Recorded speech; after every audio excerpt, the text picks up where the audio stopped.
What's up, everyone, and welcome back to another episode of the Agents to Owners podcast. Today, I am super excited to have with me Rob Bowen, owner of Patriot Insurance Group out of Chester, New York.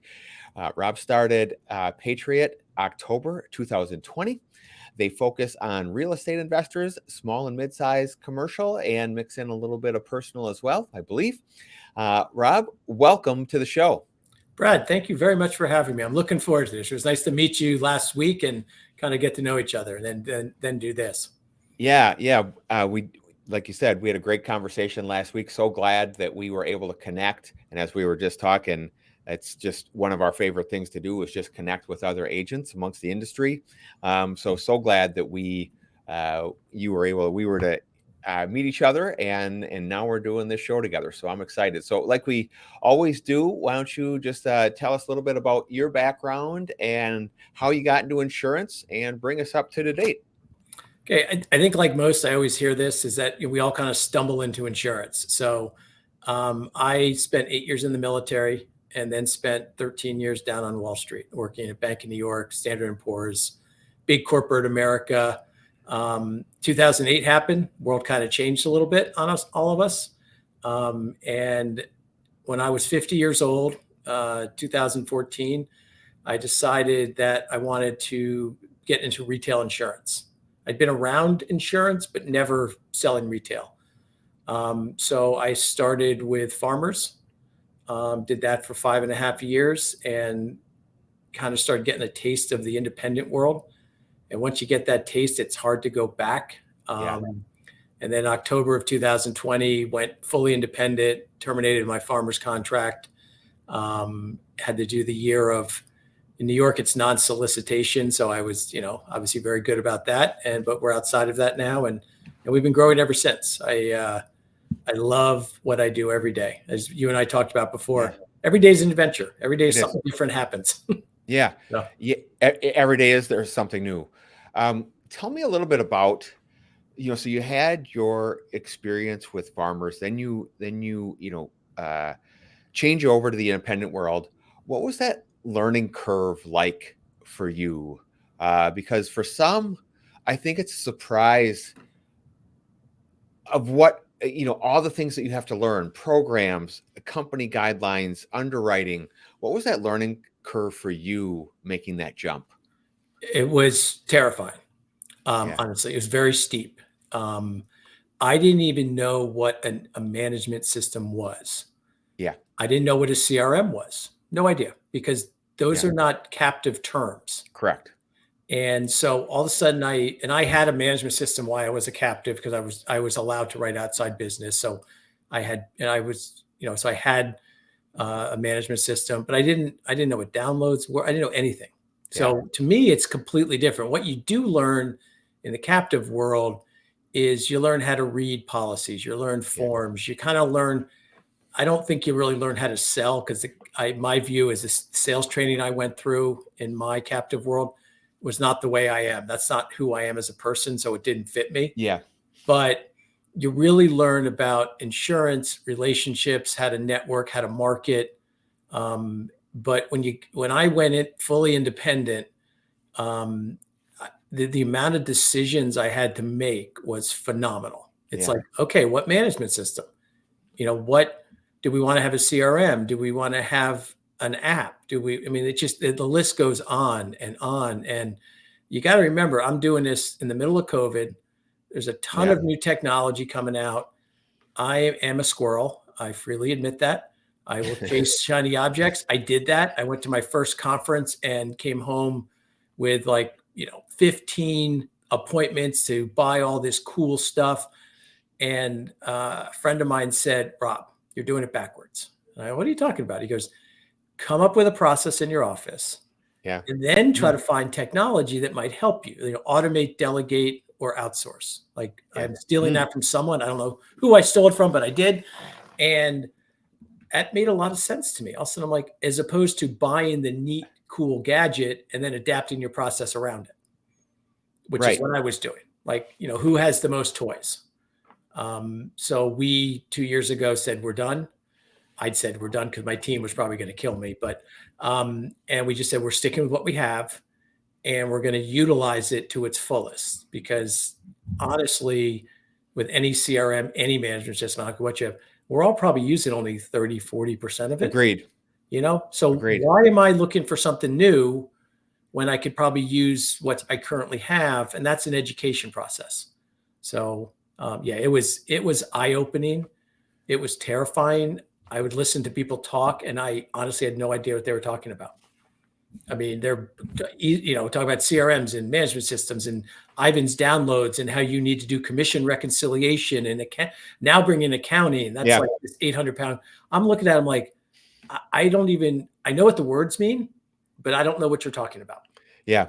I heard someone recently say, we want our independence, but then all of a sudden we go out and independent, and now we are truly independent, where we have to, some of these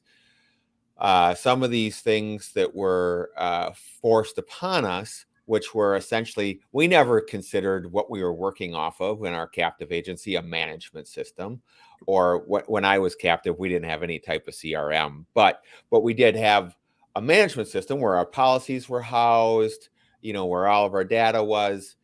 We had to find these on our own, then try to decide which one's the best one and at which cost. So we don't have any idea. Not to mention, you're learning so much at one time. Companies, who writes what, all this. So it sounds like you just added on to your learning curve by, adding on all this technology, because there's a learning curve to all the technology, and to fully implement. And I learned, I made that same mistake of trying to grab too much at one time. Mm-hmm. And then I figured out, well, I'm not utilizing these. So I ended up getting rid of some of it. Now I won't take anything on until I'm ready, until I have a process for it, until I have a process for my team to use it. And so even the most recent conference I went off of, and I'll just, one of the things I was interested in was Glovebox. Yep. And I thought that might be a nice addition to our team. I'm still interested. But knowing full well, I'm going to go to this conference. I'm not going to purchase anything because I know I'm not ready for it. So that's a good way to do it. That's what I've done. I go in and I actually have my wife, who's not in the business with me, hold me accountable to that. Because I told her that. I said, listen, when we go, because she comes sometimes with me, and I'll be like, don't let me buy anything. Don't let me. Demos are okay. Like, she's got to let me do demos, but don't let me, let it sink in a little bit. Like, you can see a new cool thing, but I tend to wait a week and then go, well, do I really need this? Yeah. Does this I believe technology is an investment. It's not an expense. But if you don't use it correctly, it can become a big expense that you're not 100%. Really using. So 100%. So when you went independent, how did you find markets to work with? Did you go find markets directly, or did you go a network route? What did that look like? Do you mean the carriers? Yeah, carriers. Yes. So I went through an aggregator. Okay. And I wish there was a way I could have done it without the aggregator. Yeah. I have a different view of aggregators. Some are good and some are not. Yeah. I didn't realize there were so many out there. Yeah. I needed markets. Yeah. Badly, and it made sense at the time. So we're in the process of kind of trying to reevaluate a lot of that right now. But unfortunately, there's no right or wrong answer. And every network aggregator, cluster, whatever we want to call all these things, they have their advantages. I would just say go in, don't go in desperate. Go in with knowledge, interview a bunch of them, make sure it makes sense for what you need. And then there's an advantage to it, right? The buying power of a cluster can be enormous. The profit sharing. I mean, there's another one. Someone mentioned that one day to me, like, hey, how's your profit sharing going? This was a couple of years ago. I'm like, what are you talking about? And then all of a sudden I got into that world and I'm like, wait a minute. Yeah. So at the end of the year, if we do things right, our loss ratios are good. And because on the captive side, loss ratios were irrelevant. Yeah. You didn't even care. I mean, unless it was real bad, then they came knocking on your door. I mean, consistently, but you're correct, because it didn't do anything for you. No. And I mean, unless you're doing something shady or you're writing all state minimum substandard business in a standard care. I mean, but in general, they didn't care. So, yeah, I think so. That's interesting. I don't think I'm going to delve too deep into that because it sounds like you're working on some things.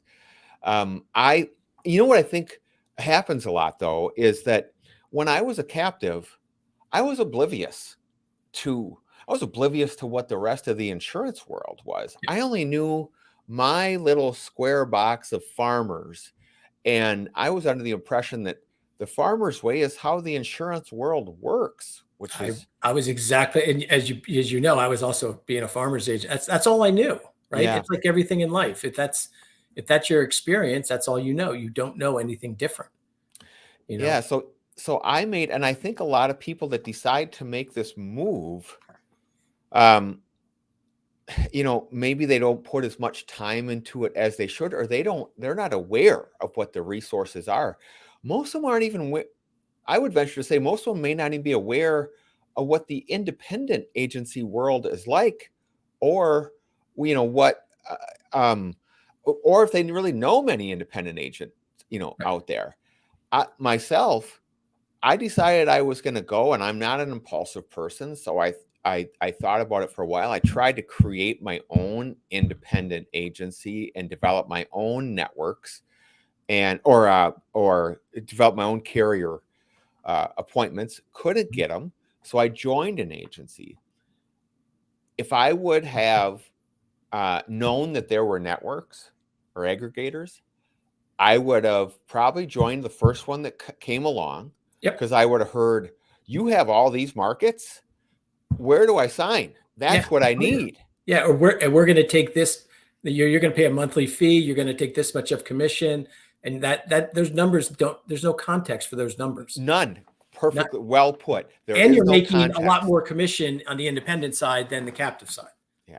So you're like, oh, 200 basis points. That's fine. Well, that becomes a big number 5 years Correct. from now. That's right. That's right. Well, there's no way for you to see unless you talk to the right people, Yep. or find the right resources. Yeah, that's well put. At what point did you've evolved into kind of a niche market of real estate investors? How did you land on that market to go after? I wish I could say everything was intentional, but typically it's not. So there's an app called Meetup, and about 5 or 6 years ago, I got the app and someone showed it, and I noticed there was real estate investment meetups once a month. And I'm like, Okay. that seems like something interesting. I could write it. Some of it I could do. At this point, I was still with farmers. Farmers wouldn't write vacants and renovations and all that stuff. So I had access to other carriers. So I was like, let me go to these meetups and let's learn about this business. This is like it seems like a pretty cool business. And honestly, for the first year, I just shut my mouth. I just showed up, gripped and grinned, met people, got to know who they are. Eventually, people figured out I do insurance. I'm not that guy that walks in flinging business cards and trying to sell stuff. Yeah. I just keep going. Yeah. And I've been going now for almost 5 years to the same 2 meetups that meet once a month. One's actually tonight and one's next Wednesday. And I have gotten a ton of business, repeat business. I mean, we've been fortunate. I've gotten to the point where my clients, I honestly rarely even communicate with them other than us texting each other and giving each other a hard time. Their attorneys come to me now. Hey, so-and-so is buying the property. Here's when the closing is. Here's when all this is. The lender's on that email. I jump in, do my job, send everything. When you start working with people over and over again, we get really, really good at it, right? It's like when you have that lender, that mortgage lender that you work with all the time. He knows what you do. You know what he does, back and forth. And that's the way it came with my clients. So the business has grown. I'm in some closed private Facebook groups, and I'm the only insurance agent. Perfect. And I don't even have to run the group. I know there's people out there saying, start your own group. And I'm like, and so someone asks an insurance question, I answer the question and I shut up. Yeah. And then I go to DMs or I send them a link and I say, hey, this is a little more involved than what you're asking. I don't think you really understand what you're asking. So let's talk. And and I just try to help. If I've found if the more you try to help, the more business comes to you. Now, did I have a different tune 2 years ago? 100%, right? 2 years ago, you had a pulse. You were Yeah. my ideal client. Now I don't have to do that anymore. So it's about helping, and referrals come off of that. And I meet people, and I'm now known as that insurance guy. I mean, it's really only New York, New Jersey, Connecticut. I mean, I know there's agents that have this internet, all through the United States and stuff, but I've got these great relationships, and I've got 30, 40 clients that keep buying stuff, that keep selling stuff. And I don't have to sell a single policy. I'm almost, Wow. I hate to say I'm an order taker, because none of us want to be order takers, but all I'm doing, there's like, here, they don't look at price. They just don't. They're like, Rob, here's the problem. I know you know what you're doing. Just create a policy for me, pay it in full. I always jump in with a lender to get that done. Hard money guys, take that off their plate. So it was somewhat unintentional, but it was more just out of curiosity, and it worked. And I have a really good carrier in upstate New York, where a lot of this is, that all they write is habitational. Okay. And we have a unique market. We have really old buildings in New York, like 1800s, early 1900s. The big national carriers don't like those. Yeah. Well, you laid the groundwork, by going to those meetings.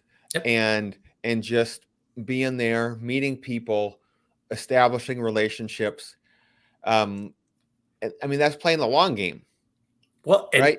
I've learned that the long game, this is a get rich slowly business. Agreed. I didn't know that in the beginning. I understand it now, but that long game pays huge dividends. And if you're not as desperate as I was in the beginning, and you have a good book of business, you've got the right people, you can play that long game, because it's going to be more profitable. Your margins are better. You're going to get bigger accounts by playing that long game, because like you said, you've built that relationship. And I mean, I get referrals, and the sale's already made. Yeah. I mean, I assume the sale. I don't mean to sound arrogant, but I assume the sale. Someone calls me, I'm like, okay, when we bind this is how I'm talking, Well, you've become a member of their team. 100%. Thank you. That's the better way to say it. Yep. Which is what, and I know, other people that focus on, say, high net worth clients, they are members of their financial advisor's team. Mm-hmm. They need somebody to find a solution for this client. I'm gonna Jessica's my gal. Yep. I mean, that's what you are. That's perfect. That's ideal.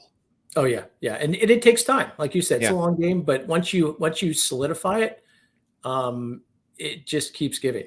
So that's kind of what we've done. That's beautiful. Nice work.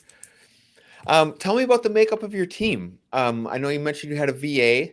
Yep. How many members do you have? What are they doing in your office? I've got 2 team members in the U.S. So Samantha's been with me about 4 or 5 years. She does all the service work. Okay. She's really, really good at that. Like I tell people, you don't want me doing a certificate of insurance. When she's on vacation, a friend of mine emailed me and said, hey, I need one. I'm like, listen, first of all, it's going to take me a little bit. And if I make a mistake, bear with me, because I don't do these. So she takes care of all of that. I hired my daughter about 18 months ago to do social media. Okay. I was doing social media, and I am awful. Yeah. There's no other way to describe how bad I was. And so brought her in, got a brand book, got a new website, got our social media set up. She's been doing that. And about 4 months ago, she got her license. Oh, which is very interesting, because I've been telling her about this business for years. And until you have context, trying to explain commissions to somebody is really hard, right? Yeah. Well, I'll pay you, 30% new business or whatever. You have no context, right? No. You have no idea what it is. So she's starting to see commissions. And she's like, oh, I kind of like this. I'm like, yep. And the best part is, and I tell everyone this, year 1 and 2 are tough. By year 3, you've got 2 years of stacked renewals, and the renewals start kicking in. They start becoming a bigger number, depending on how much business you're writing. But if you're writing 50,000 a premium a month, you could be over $1 million a premium, and now you get, 10, 15, whatever the number is.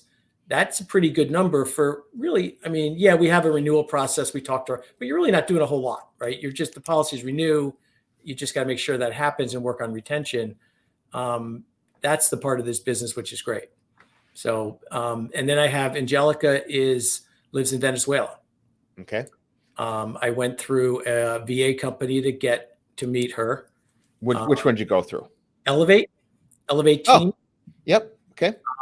I actually played golf with the two owners at IAOA, and ironically, one of them, Stanley, said, "Hey, Rob, tell me about your agency." And I go on this 5-minute rant about how I can't hire anybody and I'm struggling. And he's like, "Listen, my partner and I own a VA company. We're not going to talk about it now. Let's go play golf. Yeah, right. Go have fun." And as I say to people, you can't hide being a jerk for 4 hours on a golf course. So yeah, I like them. They're good human beings. I like doing business with people like that. So we got done. I literally said, "Okay, we're done. Send me the contract."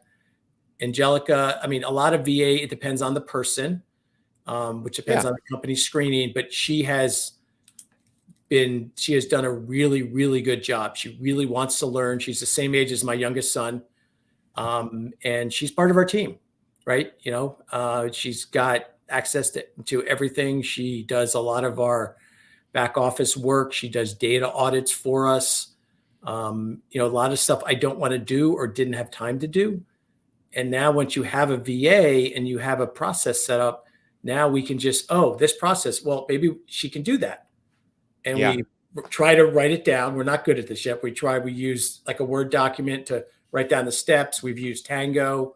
We have Teams. We've used videos. And I explained it to her a couple of times. Now she's got it. We have templates set up within Hawksoft. So when I'm not really good about explaining what I want someone to do. I really struggle with. I just like, do this.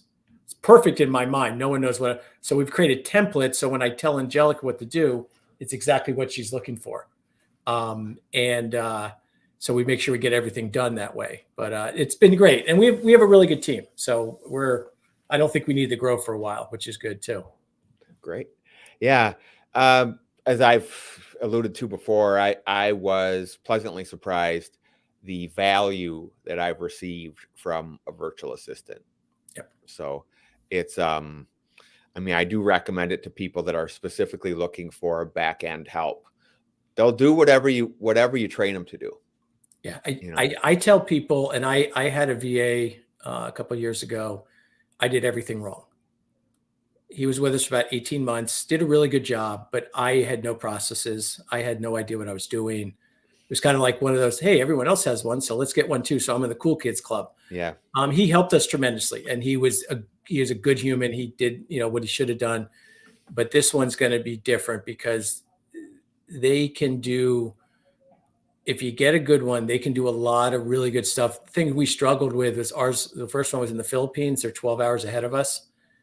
Angelica's in our same time zone. I think that makes a big difference, at least with my experience. It's hard working through the night. I've never had a job like that, but it's not fun. Yeah. So she's on our time zone, which is important. And it's good for them too. There's, I'm giving her, and my agency's giving her opportunities she'd never get in Venezuela, ever. And so we're going to grow what she does. I have a whole laundry list of things she's going to end up doing. We're just trying to bring her in slowly and not overwhelm her. So, I think, you've touched on a couple good points here. One with the technology of taking on too much too fast, with the VA. And I think there is some, I'm not an impressionable person. Like, I don't have to have what everybody else has, but I think there is a little bit of pressure, that we hear others in the industry, what they're doing, and that you have to automate. You have to hire before you get to this point. You have to. I think it's so important for us to analyze, what do we want out of this technology? What do we want out of this VA? Mm-hmm. And then what is going to be our process to use them? Oh, yes, I should hire somebody before the end of, before I get to $1 million in premium. Okay, what am I going to have them do? Do I need to? Can I afford it? To stop and answer those questions, and which most of us do not, put a process together. Yeah. And the only one that I've talked to is Danielle Smink, who had a process before. I think she even opened her doors. Yeah, And I've had the pleasure of talking with her. She's an amazing person. Yeah, she's incredible. And you should see my face when I brought that up, and she's like, well, yeah, I had a process. I knew what I was doing. I'm like, oh, well, so did I. But answer those questions before you jump into these investments. To your point, then they're just going to probably become an expense, maybe a mistake if you're not prepared. So don't feel the pressure. You run your race and do what's best, what's best for you. It's just, I think a lot of us fall victim of that. I have too. Oh yeah. So, and anyone that says they haven't is lying. Yeah. Honestly, but I think also, especially with VAs, I think a lot of people feel, okay, we're bogged down in this. We're bogged down in this. I hire this VA. All these problems are going to go away, and it doesn't work that way. What happened to me in this one, my mindset shifted. The first thing I said to Angelica was, listen, I want you to push back at me. That's a hard cultural thing for a 23-year-old. I'm 59. I'm in the US. She's in Venezuela. I'm the boss. And I hate that word. I hate that word. But so I had to say to her, listen, you need to push back. If I send you something and you have no idea what I'm asking you to do, I need you to push back. So the next time I will send it correctly. We'll build a template. We'll do whatever. And I said, that way, when I'm spot checking you, I'll know you did what I asked you to do. And that mind shift, as soon as my mind shifted to that, then I started thinking, okay, how can I automate those tasks to her? And in those automations, explain exactly what I wanted her to do. So she's doing the same thing over and over again. We do a data audit. She audits every new policy that I write and all my E&S renewals.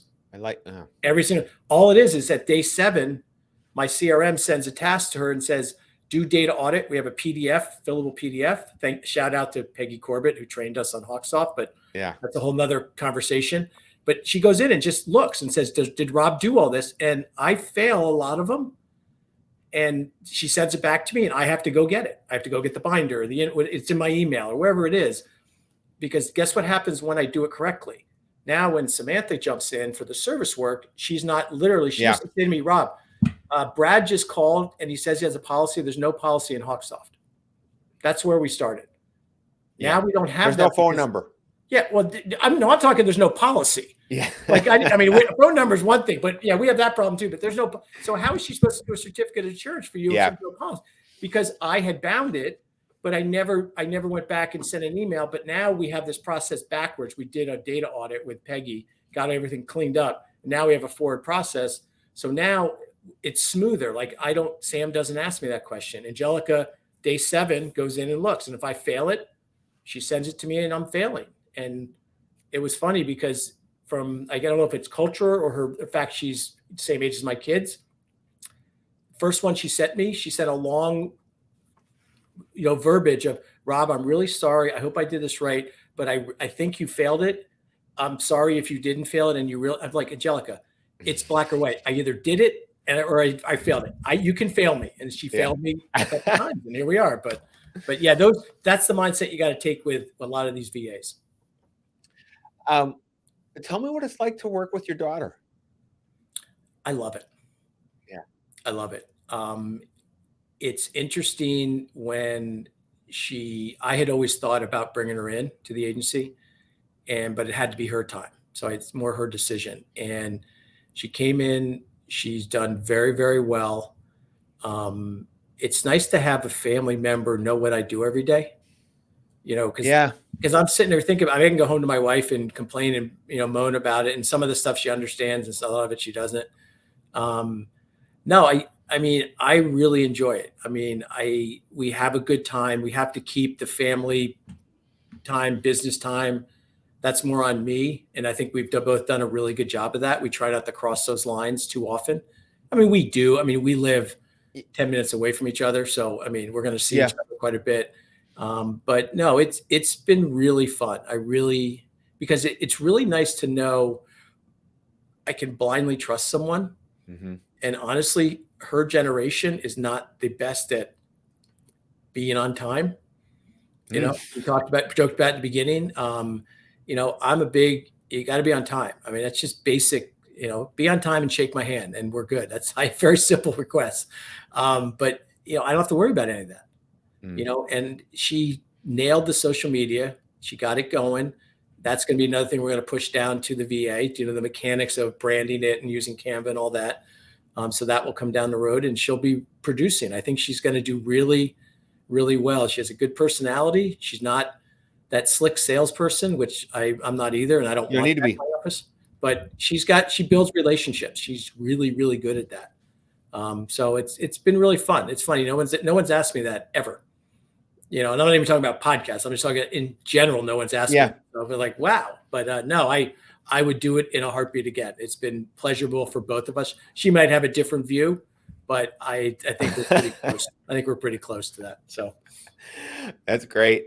And what an you know, and it's fun too, right? That something that you have a passion for that all of a sudden she's seen interest in and seen like I told you, she got her first commission check. Now, what I do is I don't write personal lines. Yeah. Right. And I don't mean that in an arrogant sense. That's not what I enjoy. Yeah. So I get leads. People, you know, call and I just push them to her and Sam, like we alternate, right, back and forth. Well, one month she happened to get a couple, you know, bundled accounts, friends of mine, umbrella, auto, wife, kids, you know, I mean, they're, you know, in New York, things are expensive. So, you know, but she got her first commission check that was pretty good for her. And she's like, oh, now I see what you're talking about, Dad. And I'm like, yep. And you know, I like that because that's what I've been trying to explain to her for a long time. So, and as we all know, yes, you grind hard in the beginning. I mean, I probably work too many hours like we all do, but you know, you still have control over those hours. That's the way I view this. Like I could work 60, 70-hour weeks. I don't really care. I tend to work 6 days a week, but guess what? When I want to take an afternoon off and go play golf, I can. Yeah. Flexibility. Because I have a good team to cover for me, but I'm the boss, right? I got to remember that. I don't want to be an employee of my own company. Yeah. And I've been that, trust me. There's too many of us are. Like that. Yeah. And too many of us are, I think. So we have to remember that. Take some time from us too. Yep. 100%. What would you say you've been in? I mean, you've started this business 2.5 years ago. What would you say the biggest challenges have been? Wow. I would say one is making better technology decisions based on what I actually want to do. And I'll explain what I mean by it. Instead of just getting all this cool stuff. I'll give you an example. I really didn't have a CRM for the first year. I thought I could use the AMS to really track sales. Well, it will track sales, right? I can go out and look at, but I had no idea what the pipeline looked like. Yeah. I had no idea about activities. I know, you know, so I think the toughest thing is figuring out what KPIs do I need to be looking at on a daily, weekly, monthly basis to get to whatever my goals are. And honestly, I had to start with what are my goals? Like I didn't even have goals. I was like, yeah, we're going to write about, you know, 60, 70,000 a month. And we were hitting that and doing pretty good. I mean, at least it's better than nothing, but I had to have a goal. Like I needed to say, okay, what are we going to do? Where do we want to be? Like we met all of our goals last year. We started the first 2 months way above goal. I mean, we were 200% and 300% above our goal. Wow. You know, things just happened and it worked. And this month we're sinking like a ship. Welcome to the insurance world. Yeah. But really with the struggle was figuring out easy KPIs that I can track now. So I know what's going to happen in the future. You know, like our pipelines are lagging indicators.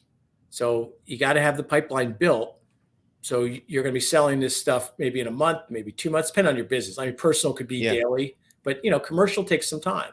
Sometimes personal takes some time. Yeah. So that was my struggle. And then the biggest struggle, and this is from the book, The E-Myth, is finding time to work on my business. I really felt when I was working on my business, I was playing. Like, when I'm sitting there, okay, let me spend an hour and just plan. I'm like, no, I could be, sending more emails. I could be making more phone calls. I could be generating revenue. What I found is that if I can and I'm not great at this by any stretch, but if I can pull myself back and work on my business, which is making decisions, bringing in the KPIs, bringing in some technology, bringing in mentors around me, joining masterminds and being around smarter people than I am.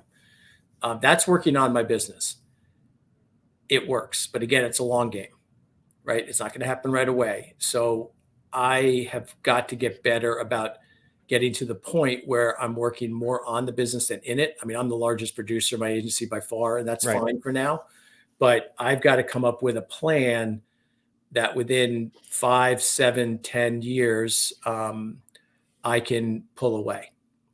And someone else can run this thing.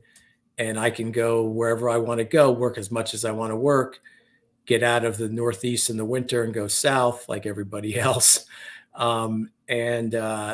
But still create income off of it for me. So that's a gradual process, and I'm starting to surround myself with the right people who can help me get there and hold me accountable to what my goals are. So I think that's kind of 2 challenges, but those are things that I'm still struggling with. Yeah, that's really good. I think you brought up a very valid point about that when you did work on your business, you didn't feel like you were working on your business, so to speak, or felt like maybe that's because that's exactly how I felt and still feel sometimes. So for me, when I started to make more of a transition and dedicate time to work on my business, I had a time block. Yep. Well, that's what I've done. I had to say 2:00 is working on my business, or whatever time I did. And all of Thursday or Friday, whatever I blocked off, and I shut my door and I work on the business, whether that's accounting, marketing, whatever it is you want to do. But I felt that same pull of, I could be producing, or I wonder if this guy got back, or I haven't heard from him. And I think that's the natural producer in you, the drive to always, be adding on. Yep. Well, in the E-Myth, it's the technician, right? The story of Sarah, the baker. I can relate to that 100%. That is me in a nutshell. She's baking pies. I'm selling insurance. But when I read that, I completely identified with that. I was like, oh my God. And you're right, because if it's not a little chaotic, not a little chasing, I try to do my business. I'll work on my business on the weekends when the phones aren't ringing. When I have some quiet time on Sunday, for example, I'll, kind of sneak away from my wife for an hour or two but I still feel like it's kind of playing. Like I'm not really, I'm not really working. It's kind of, okay, but I gotta get over myself, honestly. But what I found is I've been doing it for about a year now, and I'm starting to see some of the benefits and starting to see results based on some of the working on my business stuff I've done. Right. None of us have patience. I like to run, and it's hard to do something now that you're not going to see for 7, 8 months. Yeah. If you see it at all. I mean, I might do something I think is a brilliant idea and nothing happens. You have that too, but I'm starting to see, yes. And also I think a lot of it has to do with some of the people I'm around who say, just be patient. Trust me, this will work. Great example. I sat down one day and said, okay, I'm coming up with agency standards, right? We only write this. Yeah. We do not write this. So that took me a couple hours. I had some people help me, and I went into pretty good detail. And let me tell you something. I write more business because of it. My ideal client is not someone with a pulse anymore. right? That's what it was. It is Yeah. what it is. We know anyone that started scratch, that was our ideal client. I mean, you can't argue with that. But to transition now and be like, no, it's a very lifting, rewarding feeling when someone calls and your belly barometer goes off and you're like, no, this is not my ideal client. I mean, Yeah. a woman today, boat charter, brand new, going to bring people on and go water skiing and tubing in a lake near us. And her revenue was $5,000. Well, the insurance is going to be more than $5,000. Yeah. Right. Yeah, So yeah. I did reach out to my underwriter, right? I wasn't as good as I should have been. He's like, no. I'm like, cool. Yeah. I got the no. I'm moving on. You know what? Because then you can honestly go back and say, I'm sorry, I don't have a market for it. Well, and that's what I did, because I want to do the right thing. Like, I'm not Yeah. going to selectively pick people, but Yeah. clearly that one, and honestly, everyone I brought in that I knew I shouldn't, my team member Samantha was giving me grief today about this. She's like, oh, is this another one of your clients, Rob?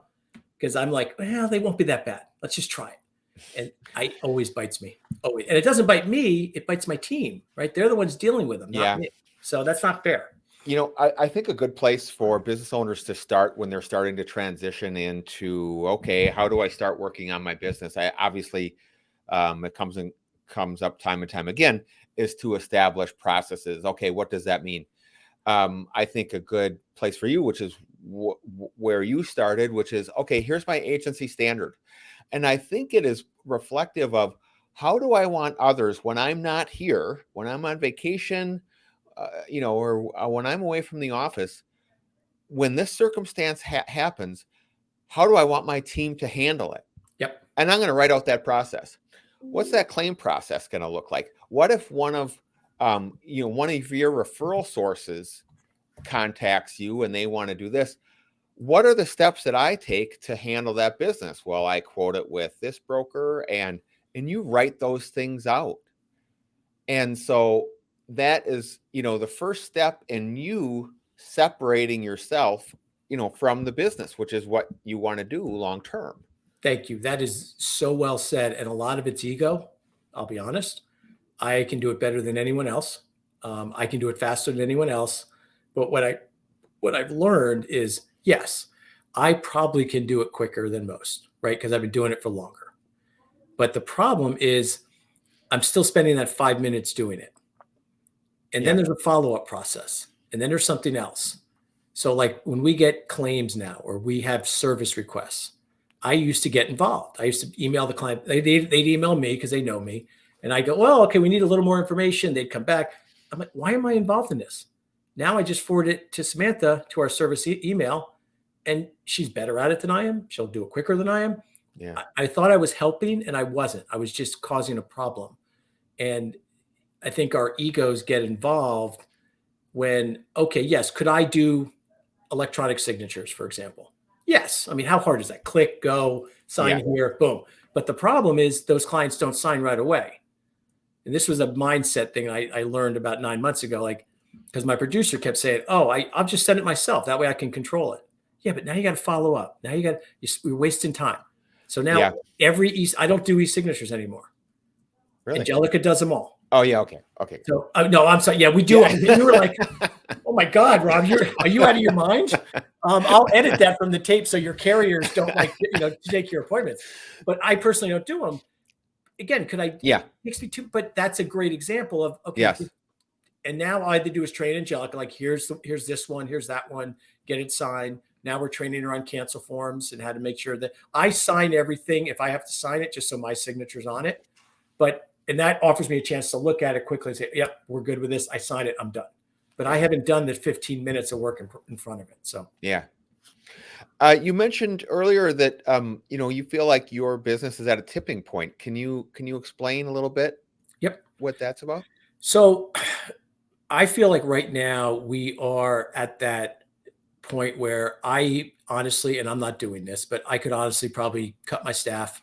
We just had a great conversation about my staff. I could, kind of let the book ride. We're generating enough revenue. If I could cut my staff, cut some of my technology, there's service centers, there's VAs, there's a lot of ways to do this, right? You become more of a service agency. You're not a sales agency. So at this point, I don't want to do that. I've never wanted to do that. But now I have to figure out how to grow. Do I grow organically? Do I grow by acquisition? Do I grow by partnership? I mean, there's a lot of different ways to grow. So I have kind of gone round and round, and I'm going to start growing by acquisition. Okay. I want to acquire smaller books of business, kind of people like me who are close to retirement, maybe paper-based, and don't want to, invest in the technology, don't have the right people to invest. And I give them I think I heard a stat, 80% of agencies have no perpetuation plans. Honestly, I am one of them. I have ideas. I have nothing in writing. So I'm guilty as charged here, just for the record. Yeah. But I want to acquire those agencies because we had that buying frenzy when interest rates were low. But I never got a phone call about some VC company buying my agency. I'm too small. I'm minor to them. Yeah. But there's a lot of us. 80% of agencies are under 1.25 million in revenue. Think about that stat. And that's a valid stat.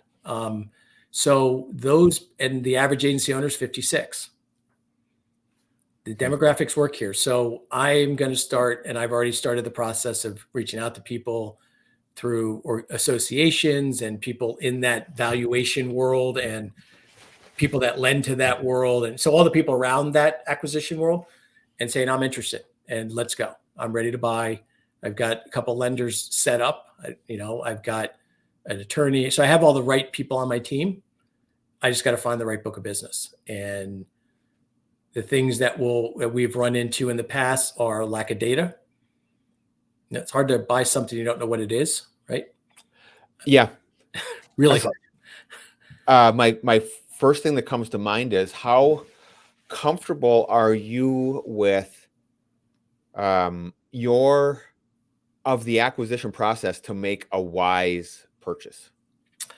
I am very confident because I have the right people around me. Okay. I'm not evaluate. I mean, Kerry Wallace, who does valuations. Yeah. That's who I will use. So we've already talked. Yeah. Yeah, you're set. Yeah. I'm not that, I'll just say I'm not that arrogant. Thank God, that I would think, oh yeah, and I'm not just saying you were going to say that, but it's just, no, I know my limitation. And honestly, my view of the world is, if I'm going to invest, let's say it's 150,000 of revenue, we paid 2 times. So I'm going to invest $300,000. If I've got to pay Kerry Wallace a couple grand, I got to pay an attorney $1,000, got to maybe pay someone else. So there's a lot of people I know that are involved in this thing. That money's well spent, because those things can go south really, really quickly. And we were trying to do an acquisition for the last 3 months, and we just couldn't get the data right. Yeah. I didn't know what I was buying. And we're now getting carrier reports that are dated into end of December. And I'm like, okay, this is not working. It shouldn't be this hard. Yeah. But yeah, no, I'm going to hopefully be smart about bringing in the right people, making sure I don't because you're right. You could really do something really bad, get yourself in debt, wrong book of business, state minimum, substandard business that everyone pays in cash, one of those. And that's fine if you know it's coming, but that's not who we are. So yeah, no, I was only asking, I would not be prepared, to be completely honest, but I have been, doing a lot of podcast episodes with people that have made acquisitions, that have went through the process. I think it's so relatable. There's so many of us that want to grow by acquisition, but I'm just guessing, most of us really don't know what we're doing. Yeah. May not know the questions to ask. There's a lot that goes into it. There's a lot of things to look at. Kerry Wallace, I mean, I've, connected with her. I've had her do a valuation on my business, not because I'm getting ready to sell, because I wanted a good valuation of my business to see where I was at. Yep. And I knew it was going to be an educational process to what I could improve on. Mm-hmm. That's my next step with Kerry. Yeah. We've already talked about that. We just haven't gone down that path, but you're right. I don't know everything. No, I haven't done one yet, but I think, I tend to shoot, aim, fire. Easier to beg for forgiveness than ask for permission sometimes. But in this case, I'm going to make sure I have the right people around me to make sure I don't do something really stupid. Yeah. Get more eyes on it. I think that's extremely intelligent. I mean, that's the way to go. Last question. Okay. We talked in our previous conversation and a little bit today about your technology and maybe chasing too many objects too quickly. You still have a fair amount of tech that you use. Can you touch on what you're using in your agency and how it benefits you? Okay. I have Hawksoft for my management system. Yep. Love Hawksoft. Love the culture, love the service. I use Agency Zoom as my CRM. Okay. We use IPFS and ePay policy for excess surplus business for payments. I am part of Neon. Yes. Neon just started connecting with Hawksoft. So I was, again, in the right room at the right time and got to meet Seth Zaremba. And he's like, yeah, you and Hawksoft? Yeah. Do you want to be part of this? Sure. Yeah. That's a long play. Like we've got 4 months of data in Neon right now. So not a lot of data. We use Donna from Arius Analytics. That's also a long play. Like I am not paying for the full subscription where they bring in third-party data. What I'm doing is filling Donna up with all my clients and the history. Donna works really well with a lot of history. So every time we do a log note, every time we do a phone call, every time we do this, it adds more to that centimeter score. So, because if you're with Donna for 3 months, you're going to have weird data, right? So I met Enrog and they had a thing, kind of designed for smaller agencies. And so I started that whole process. So we use it for renewals a little bit, centimeter score, but I'm more trying to fill it up than anything else. We honestly right now don't have an app. We tried to do an app and our adoption rate was awful, and that was our fault, not anyone else's fault. But that's something we've talked about. But that's my main tech stack, I guess we'll say. But it's a lot. It's a lot. Oh, it's a lot. I probably have more than I need, but I'm taking a longer term view of these systems are going to help me become more efficient in the future. If I'm going to really acquire books of business, they're going to become important. So I'm building my operations as though I am 2 or 3 times my size. So we can scale quickly. At least this is my plan. We'll see how well this works, but that's my plan. I like it. And so we're taking out all these little inefficiencies and making sure that we can grow quickly. And, so when I decide, okay, we're now going to call every renewal, right? We'll have Donna with all the centimeter scores and know which ones to call. Yeah. Because I'll have 2 or 3 years of data to work with. When we want to see which carriers are better for us, which ones take longer, I've got Neon. So I'm going to grow into my technology. So I would imagine my technology spends higher than most. But again, I think it's helped us become a lot more efficient. And I view it all as, okay, if I don't pay for this, how much will it cost me for a human to do? And can a human do it? So. Yeah, but for a long-term play, I mean, you have an idea in mind of what you want to do with it, what your purpose is. Yep. And that's why I got it. Because people have asked me, like, why are you part of Neon? Neon's for the big boys. And they're right. I know huge players on Neon, and they're actively, I'm just now filling it with data. I can see the dashboard. I can look at it. I actually have a meeting next week with Pat West. Now there's 5 months of data. Tell me how to look at this stuff.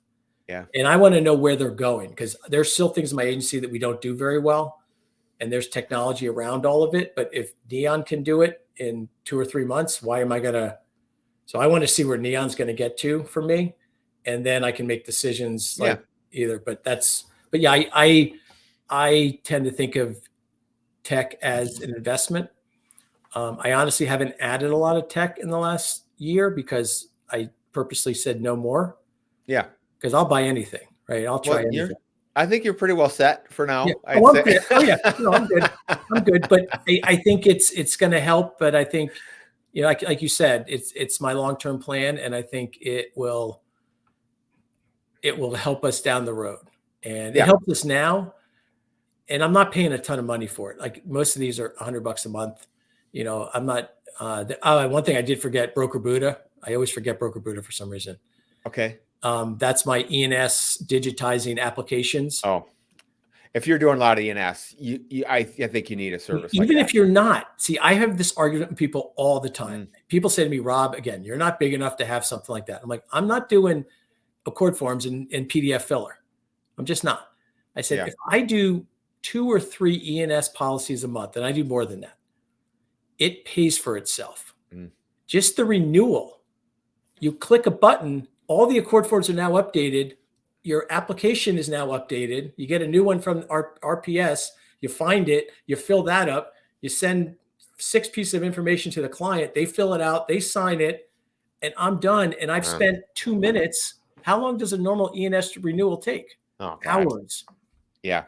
Hours. So I'm like, yep, it saves me a couple hours per application, and it's worth the price of admission. Yeah. So again, that's So the you're way using it. You know, I use it. Oh, I use it all the time. I mean, it's not sitting on the shelf collecting dust. just to do new business is worth it to me. So, You know, and for all that, you can always do it just like anything else. You can do a tech audit. Yep. See what you're using, how it's benefiting you, and and analyze and get rid of what's not. So I think I need to do that. Thank you for bringing that up. yeah. And I think I probably need someone next to me to hold me accountable, because I'll be like, oh no, I need that. I use that once a month. So I think that's probably a good idea, but I either need to be really honest with myself or have someone behind me going, no. So Yeah, and review your investment. I've spent, $1,800 this year on it, and I've used it 4 times. Yeah. Does it make sense, or can we do this with something else? Do we have to do it? I mean, that's the other question. Do we have to do whatever process that technology is doing? I don't know. I think for those, as you expand to those different, tech programs, I think it's wise to do that on an annual basis. Yep. So for some of those. Yeah, because I think you see a lot of people talk about, they start looking at and even on the personal level, like how many times do you get that $5.99 charge from Apple? And do you even know what it is? Yeah. And now take it to our business where we have, 5 or 6 subscriptions that are 100, 150 per month. And, I do that where I will look through my credit card statements, and I'm trying to get all my tech onto one credit card so I can see it. Like it's not in 2 different credit cards, or some's ACH, I'm all over the map. So I'm trying to now get everything to one credit card. So now each month I can see this credit card's only for tech, right? Only. So I can go down and say, oh shit, this is a lot of money. I think it was maybe Bradley Flowers. I heard him say, I'm getting $100 to death.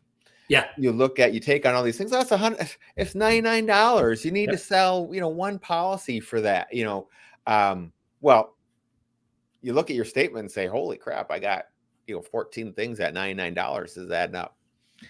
So Rob, I'm going to get this thing wrapped up. Great discussion. Thank you so much for taking the time. I knew it would be an easy one. Everybody else, thank you for listening to another episode of the Agents to Owners podcast, and we'll see you next week. Thanks, Brad. Appreciate it.